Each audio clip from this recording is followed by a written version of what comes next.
everyone, welcome to our channel Sriji Online Classes. So today in this video we will discuss about types of resources of chapter resources. So let's learn with fun. Types of resources. Resources are generally classified into natural, human made and human. Resources को किन किन में classify किया गया? Natural में, human made में and human में. सो सबसे पहले हम नेचुरल रिसोर्स क्या होते हैं वो पढ़ेंगे. सो नेचुरल रिसोर्सेज, नाम से ही आप सबको पता चलता होगा. नेचुरल मीन्स वो रिसोर्स जो नेचर से बने हैं, जो नेचुरल हो. So resources that are draw from nature and used without much modification are called natural resources. इसका क्या मतलब है फ्रेंड्स? वो रिसोर्स जो नेचर से बने हों और विदाउट मच मॉडिफिकेशन, जिसमें बहुत ज़्यादा चेंजेस या बहुत ज़्यादा उसमें क्रिएटिविटी ना की गई हो, जो बिल्कुल नेचुरल हो, जो गॉड गिफ्टेड हो, जो ह्यूमन मेड ना हो, जो लोगों द्वारा नहीं बनाई गई हो, तो वो हमारी नेचुरल रिसोर्स कहलाती हैं. For example the air we breathe, water, lakes, soils, rivers, ये सब क्या है? नेचुरल रिसोर्सेज हैं. ये लोगों द्वारा नहीं बनाई गई हैं, ये नेचुरल हैं, गॉड गिफ्टेड हैं. तो इनका हम नेचुरल वे में यूज़ करते हैं, इसमें बहुत ज़्यादा मॉडिफिकेशन नहीं करते हैं. तो ये हमारे नेचुरल रिसोर्सेज थे. अब many of these resources are free gift of nature and can be used directly. वही चीज़ लिखा है जो हमने बोला कि इन्हें डायरेक्टली यूज़ किया जाता है. इसमें बहुत ज़्यादा क्रिएटिविटी, बहुत ज़्यादा मॉडिफिकेशन नहीं किया जाता. In some cases tools and technology may be needed to use the natural resources in the best possible way. इनका क्या मतलब है फ्रेंड्स? कि कुछ केसेस में टूल्स यूज़ होते हैं जो मैन मेड द्वारा बनाए गए हैं, वो टेक्नोलॉजी यूज़ होती हैं जो लोगों द्वारा बनाई गई हैं नेचुरल रिसोर्स को यूज़ करने में. फॉर एग्जाम्पल टैप ले लीजिए आप. नल, नल से क्या आता है? पानी आता है. हम पानी यूज़ करते हैं, चाहे वो पीने के लिए हो, चाहे नहाने के लिए हो. नहाने के लिए हम टैप यूज़ करते हैं, उसमें से वाटर आता है. तो जो टैप है वो टूल्स हो गया, नेचुरल रिसोर्स वाटर को यूज़ करने के लिए. ठीक है, तो ये सबसे बेस्ट एग्जाम्पल था I think. Natural resources can be broadly categorized into renewable and non-renewable resources. Friends, natural resources को भी 2 टाइप्स में डिवाइड किया गया है, एक रिन्यूएबल, एक non renewable resources. So renewable resource क्या है? Renewable resources are those which get renewed और रिप्लेनिश्ड क्विकली. ओके, वो रिसोर्सेज जो रिन्यूव्ड हो सकें. ठीक है, some of this are unlimited and are not affected by human activities. ये जो होते हैं अनलिमिटेड होते हैं. ये सबसे इम्पॉर्टेंट फैक्टर रिन्यूएबल रिसोर्सेज का. वो रिसोर्सेज जो अनलिमिटेड हो, जैसे वाटर हो गया, एयर हो गया, इनकी कोई सीमा नहीं है, आप जितना मर्जी उतना यूज़ कर सकते हैं. ये एग्जॉस्ट नहीं होते हैं. ठीक है, ये वापस से रिन्यूव्ड हो जाते हैं. And are not affected by human activities, ये ह्यूमन एक्टिविटीज़ से भी ज़्यादा इफेक्ट नहीं होते हैं. Such as solar and wind energy, हमने वाटर और एयर का दिया, सोलर और विंड एनर्जी भी आप ले सकते हैं. जो सोलर एनर्जी हमें मिलती है, ये वापस से रिन्यूव्ड हो जाती हैं और अनलिमिटेड हैं. ठीक है, अब yet careless use of certain renewable resources like water, soil and forest can affect there stock. अब कुछ रिसोर्सेज हैं कुछ केसेस में जिनका ज़्यादा यूज़ करने पे, फॉर एग्जांपल वाटर ही ले लो, बहुत ज़्यादा यूज़ करने पे या बहुत कम यूज़ करने पे हमारे स्टॉक को ये अफेक्ट कर सकते हैं. ठीक है, मीन्स बहुत ज़्यादा और बहुत कम का मीन्स केयरलेसली से यूज़ करने पे, उसका सही तरीके से यूज़ ना करने पे ये हमें हमारे स्टॉक को इफ़ेक्ट कर सकते हैं. ठीक है, फॉर एग्जांपल फार्मर्स को बहुत ज़्यादा नुकसान हो जाता है जब उनके क्रॉप्स में बहुत ज़्यादा बारिश हो जाती है, एक्सेस वाटर हो जाते हैं, जिनके वजह से उनके स्टॉक को बहुत ज़्यादा इफ़ेक्ट हो जाता है. मतलब बहुत इफ़ेक्ट का मतलब बहुत गलत तरीके से इफ़ेक्ट हो जाना. ठीक है, तो ये यहाँ पर केयरलेसली था, मतलब वाटर का एक्सेस वाटर का हो जाना. ठीक है, उसी तरह आप सॉइल में भी और फॉरेस्ट में भी ले सकते हैं. Non renewable resources. अब नॉन रिन्यूएबल क्या है कि are those which have a limited stock. जैसा हमने कहा कि रिन्यूएबल रिसोर्सेज अनलिमिटेड होते हैं, उसी तरह उसका जस्ट अपोजिट है नॉन रिन्यूएबल रिसोर्सेज। ये क्या है, इनके लिमिटेड स्टॉक होते हैं। Okay, once the stock are exhausted it may take 1,000 to be renewed और रिप्लेनिश्ड। अगर ये एक बार एग्जॉस्ट हो गए, मतलब इनका मतलब ये ख़त्म हो गए एक बार, तो इनको बहुत ज़्यादा रिन्यूव्ड होने में बहुत ज़्यादा साल लग जाते हैं। ये ह्यूमन लाइफ स्पैन से भी ज़्यादा। Since this period is much more than human life spans, such resources are considered non renewable. इनका एग्जाम्पल है coal, petroleum and natural gas. ये एग्जाम्पल्स हैं नॉन रिन्यूएबल रिसोर्सेज के। एक बार ये एग्जॉस्ट हो गए तो इनको बहुत ज़्यादा समय लग जाता है रिन्यूएबल होने में। Okay friends, the distribution of natural resources depends upon number of physical factors like terrain, climate, and altitude. The distribution of resources is unequal because these factors differ so much over the earth. अब जो distribution of resources हैं वो क्या है, unequal है। सारे resources एक जैसे नहीं होते हैं, ठीक है। क्योंकि उनका जो फिजिकल फैक्टर्स है वो भी अनइक्वल है, मतलब जो भी रिसोर्सेज हैं वो अपने फिजिकल फैक्टर्स पे डिपेंड करते हैं, इसलिए इक्वालिटी नहीं मिलती। अब अर्थ पे कई सारी चीज़ें हैं, जैसे टेरेन हो गया, टेरेन का मतलब होता है लैंड, क्लाइमेट है, एल्टीट्यूड, उसके हिसाब से देखा जाए तो कई सारे रिसोर्सेज हैं वो अनइक्वल हैं। ओके, सो नेचुरल रिसोर्स हमारा क्लियर हुआ और उसके टाइप्स। सब हम ह्यूमन मेड रिसोर्स पढ़ेंगे। ध्यान देना, ये ह्यूमन रिसोर्स नहीं है, ये ह्यूमन मेड रिसोर्सेज है। रिसोर्सेज को 3 टाइप्स में किया गया था क्लासिफाई। क्या क्या था, natural resources, human made resources and human resource. तो ये सेकंड है हमारा human made resources. Okay, sometimes natural substances become resources only when their original form has been changed. क्या कह रहा है ये, कोई भी सब्सटेंस है, नेचुरल सब्सटेंस है, वो रिसोर्स तभी होती हैं जब उनका ओरिजिनल फॉर्म चेंज कर दिया जाता है, मतलब उसमें कुछ क्रिएशन कर दिया जाता है ताकि वो यूज़ करने लायक हो जाए, और वो रिसोर्स कहलाती हैं। सो एग्जाम्पल है, यहाँ बहुत अच्छा एग्जाम्पल दिया है। Iron ore was not a resource until people learn to extract iron from it. Means iron ore क्या था, हमारा नेचुरल सब्सटेंस था, ठीक है, और उसमें से जो आयरन हमारा निकल रहा है वो हमारा क्या था, रिसोर्सेज। तो आयरन और हमारा रिसोर्स नहीं है, वो एक नेचुरल सब्सटेंस है। उसमें से जो हम आयरन यूज़ करने के लिए निकाल रहे हैं वो हमारा रिसोर्स हो रहा है। क्यों रिसोर्स हो रहा है, क्योंकि आयरन का यूज़ होगा, ना कि आयरन ओर का। Okay, people use natural resources to make buildings, bridges, roads, machinery and vehicles which are known as human made resources. अब ह्यूमन मेड रिसोर्सेज जितने भी हैं उनको बनाने में कहीं ना कहीं नेचुरल रिसोर्स यूज हुए होंगे। जैसे बिल्डिंग्स हैं, बिल्डिंग्स को बनाने में पानी का यूज़ हुआ होगा, और कोई भी चीज़, ब्रिज हो गया, रोड्स हो गया, इन सबको बनाने में वाटर का यूज़ हुआ होगा। तो वाटर क्या, नेचुरल रिसोर्स है। तो कोई भी ह्यूमन मेड रिसोर्स को बनाने के लिए नेचुरल रिसोर्स का यूज़ होता है। Technology is also a human made resource. हमने टेक्नोलॉजी क्या बताया था, जो ह्यूमन द्वारा जो स्किल यूज़ की जाती है, अपना माइंड जो यूज़ किया जाता है किसी भी रिसोर्स को बनाने के लिए, वो टेक्नोलॉजी कहलाती है। तो टेक्नोलॉजी भी एक रिसोर्स है, ह्यूमन मेड रिसोर्स है, क्योंकि ये ह्यूमन द्वारा यूज़ की जाती है। ओके, अब हम ह्यूमन रिसोर्स पढ़ेंगे। ये ह्यूमन रिसोर्स क्या है, people can make the best use of nature to create more resources when they have the knowledge, skill and the technology to do so। क्या है उनके पास, knowledge, skill and the technology.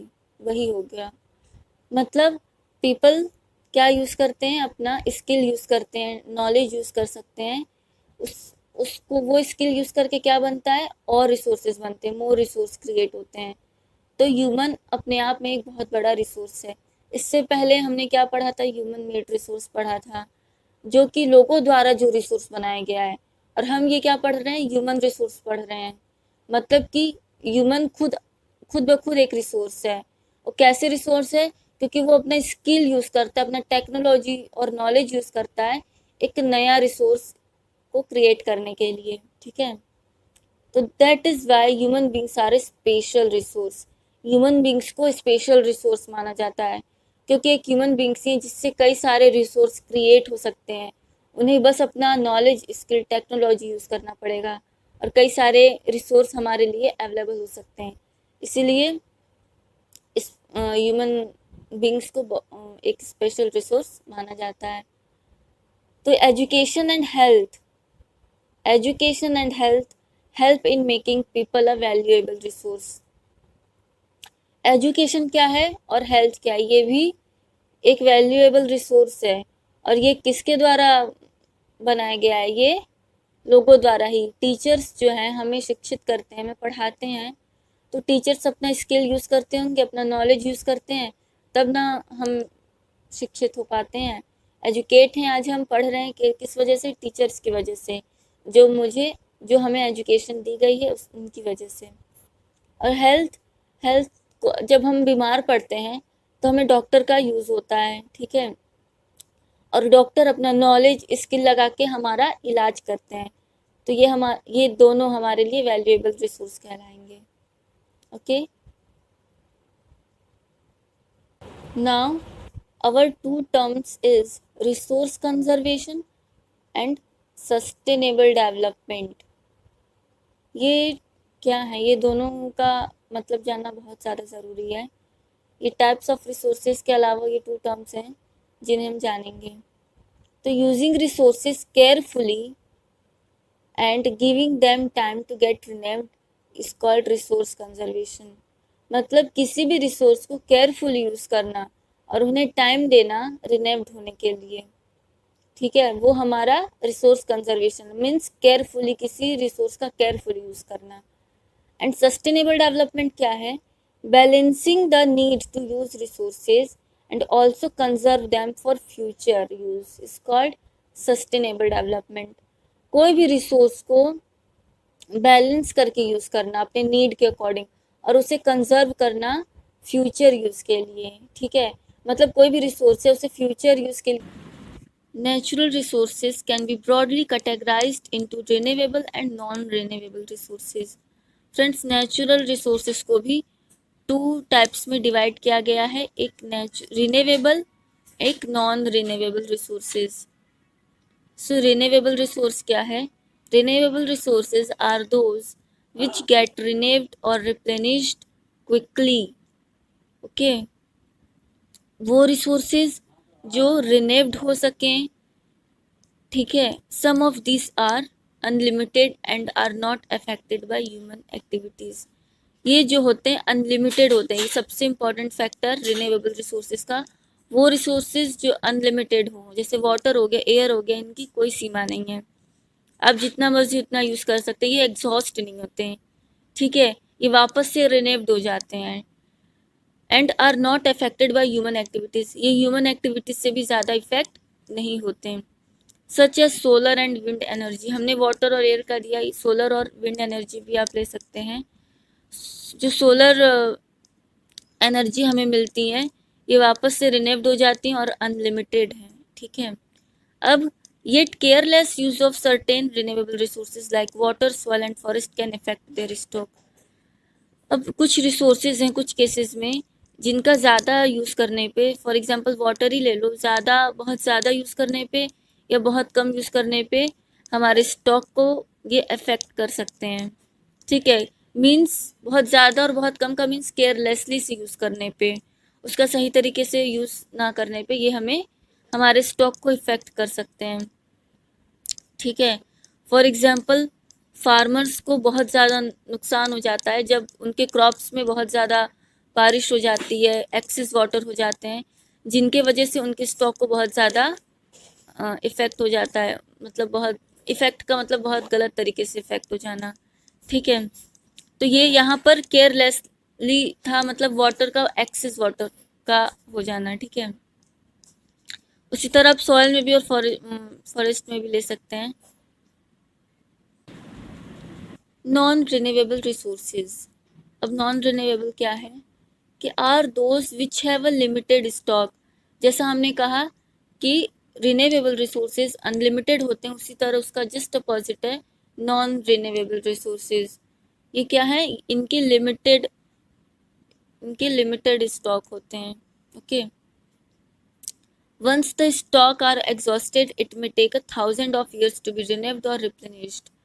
अगर ये एक बार exhaust हो गए, मतलब इनका मतलब ये ख़त्म हो गए एक बार, तो इनको बहुत ज़्यादा रिनेव्ड होने में बहुत ज़्यादा साल लग जाते हैं।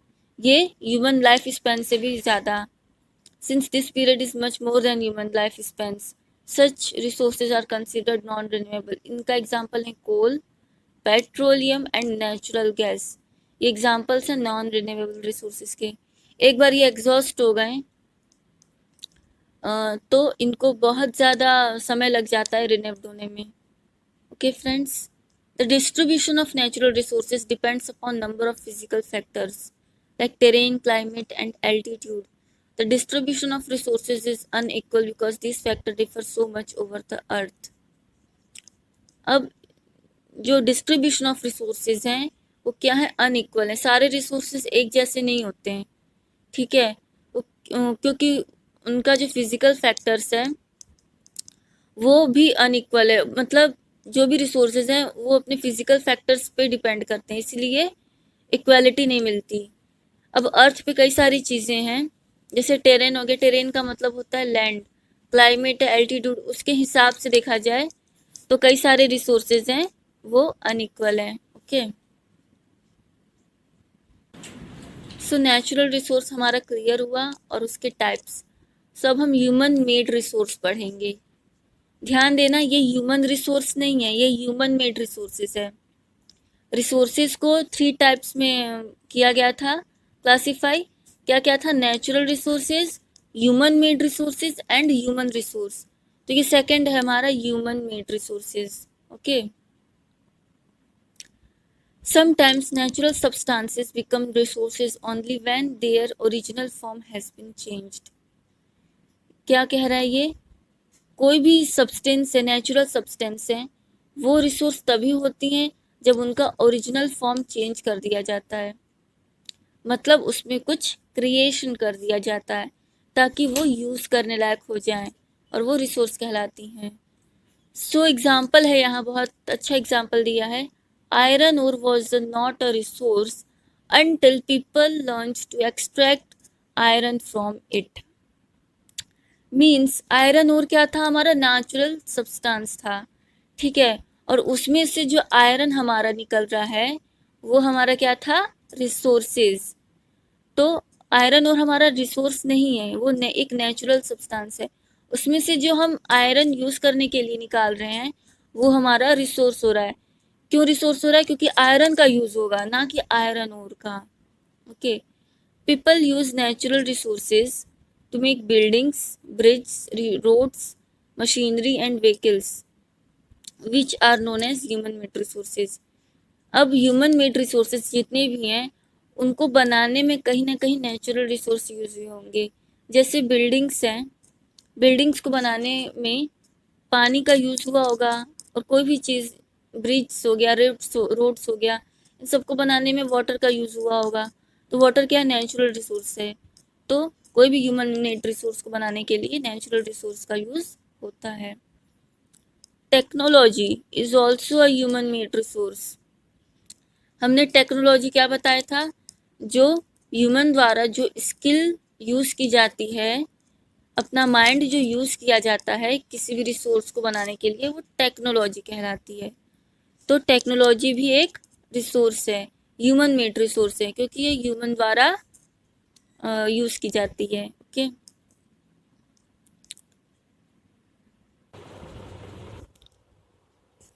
अब हम ह्यूमन रिसोर्स पढ़ेंगे। ये ह्यूमन रिसोर्स क्या है, people can make the best use of nature to create more resources when they have the knowledge, skill and the technology to do so. क्या है उनके पास? Knowledge, skill and the technology. वही हो गया, मतलब पीपल क्या यूज़ करते हैं? अपना स्किल यूज़ करते हैं, नॉलेज यूज़ कर सकते हैं। उसको वो स्किल यूज़ करके क्या बनता है? और रिसोर्सेज बनते हैं, मोर रिसोर्स क्रिएट होते हैं। तो ह्यूमन अपने आप में एक बहुत बड़ा रिसोर्स है। इससे पहले हमने क्या पढ़ा था? ह्यूमन मेड रिसोर्स पढ़ा था, जो कि लोगों द्वारा जो रिसोर्स बनाया गया है। और हम ये क्या पढ़ रहे हैं? ह्यूमन रिसोर्स पढ़ रहे हैं। मतलब कि ह्यूमन खुद खुद ब खुद एक रिसोर्स है। और कैसे रिसोर्स है? क्योंकि वो अपना स्किल यूज़ करता है, अपना टेक्नोलॉजी और नॉलेज यूज़ करता है एक नया रिसोर्स को क्रिएट करने के लिए। ठीक है, तो that is why human beings are a special resource. Human beings को स्पेशल रिसोर्स माना जाता है, क्योंकि एक ह्यूमन बींग्स ही जिससे कई सारे रिसोर्स क्रिएट हो सकते हैं। उन्हें बस अपना नॉलेज, स्किल, टेक्नोलॉजी यूज़ करना पड़ेगा और कई सारे रिसोर्स हमारे लिए अवेलेबल हो सकते हैं। इसीलिए इस ह्यूमन बींग्स को एक स्पेशल रिसोर्स माना जाता है। तो education and health help in making people a valuable resource. Education क्या है और हेल्थ क्या है? ये भी एक वैल्यूएबल रिसोर्स है। और ये किसके द्वारा बनाया गया है? ये लोगों द्वारा ही। टीचर्स जो हैं हमें शिक्षित करते हैं, हमें पढ़ाते हैं, तो टीचर्स अपना स्किल यूज़ करते होंगे, अपना नॉलेज यूज़ करते हैं, तब ना हम शिक्षित हो पाते हैं, एजुकेट हैं। आज हम पढ़ रहे हैं कि किस वजह से? टीचर्स की वजह से, जो हमें एजुकेशन दी गई है उनकी वजह से। और हेल्थ हेल्थ को जब हम बीमार पड़ते हैं तो हमें डॉक्टर का यूज़ होता है। ठीक है, और डॉक्टर अपना नॉलेज, स्किल लगा के हमारा इलाज करते हैं। तो ये दोनों हमारे लिए वैल्यूएबल रिसोर्स कहलाएंगे। Okay, now our two terms is resource conservation and sustainable development। ये क्या है? ये दोनों का मतलब जानना बहुत ज़्यादा ज़रूरी है। ये टाइप्स ऑफ रिसोर्सेज के अलावा ये टू टर्म्स हैं जिन्हें हम जानेंगे। तो using resources carefully and giving them time to get renewed is called resource conservation. मतलब किसी भी रिसोर्स को केयरफुली यूज़ करना और उन्हें टाइम देना रिनेव्ड होने के लिए। ठीक है, वो हमारा रिसोर्स कंजर्वेशन मीन्स केयरफुली, किसी रिसोर्स का केयरफुली यूज़ करना। एंड सस्टेनेबल डेवलपमेंट क्या है? Balancing the need to use resources and also conserve them for future use is called sustainable development. कोई भी रिसोर्स को बैलेंस करके यूज़ करना अपने नीड के अकॉर्डिंग, और उसे कंजर्व करना फ्यूचर यूज़ के लिए। ठीक है, मतलब कोई भी रिसोर्स है उसे फ्यूचर यूज़ के लिए बचा के रखना था और प्रेजेंट में बैलेंस करके उसे चलना, तो वो हमारा सस्टेनेबल डेवलपमेंट कहलाता है। और रिसोर्स कंजर्वेशन क्या कहलाता है? किसी भी रिसोर्स का केयरफुली यूज़ करना। ठीक है, तो there are many ways of conserving resources. Each person can contribute by reducing consumption, recycling and reusing things. जब हम अपना कंजम्पशन यूज़ करके और अपना कंट्रीब्यूशन जो है वो रिड्यूस करके चलेंगे तो इससे क्या होगा? बैलेंस होगा और हम वापस से उस चीज़ को यूज़ कर पाएंगे। ठीक है।